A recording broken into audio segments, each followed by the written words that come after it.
નમસ્કાર દર્શક મિત્રો, હું છું જિગ્નેશ મહેતા. રેમી ન્યૂઝના ડિજિટલ પ્લેટફોર્મમાં આપનું સ્વાગત છે. જોઈએ આજના મુખ્ય સમાચાર. જણાવતા આનંદ થાય છે કે આપણી કોષ દૂધ ઉત્પાદક સહકારી મંડળીના 50 વર્ષ પૂરા થયા છે. સુવર્ણ જયંતિના અવસરે અધ્ય સ્થાપક 13/7/1976ના દિને ચંદ્રસિંહ અભયસિંહ દેસાઈના માર્ગદર્શન હેઠળ મંડળીની રચના કરવામાં આવેલી અને ત્યારે દૂધનું એક દિવસનું દૈનિક કલેક્શન હતું 65 લીટર. અને હાલ આજે મને જણાવતા આનંદ થાય છે કે એ જે બીજ રોપ્યું હતું તે આજે ઘટાદાર વૃક્ષ બનીને બહાર આવ્યું છે.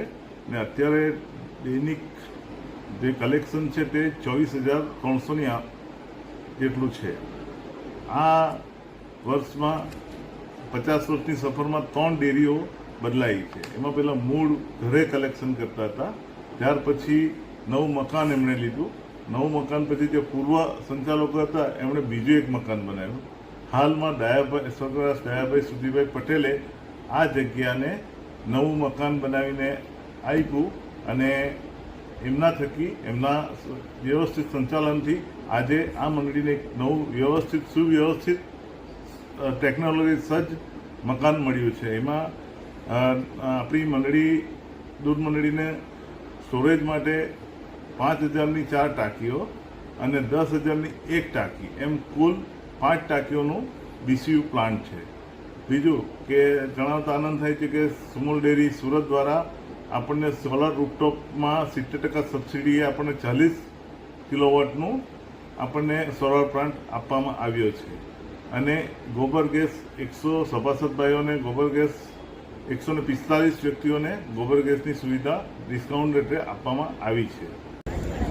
કોસ ગામની દૂધ ઉત્પાદક સહકારી મંડળી આજે 50 વર્ષ પૂરા કરીને અને સ્વર્ણ જયંતિ વર્ષની ઉજવણી કરી રહી છે. ત્યારે આ ગામમાં માત્ર 65 લીટર દૂધથી શરૂ કરેલી મંડળી લગભગ 25,000 લીટર દૂધ પર આવી છે. ત્યારે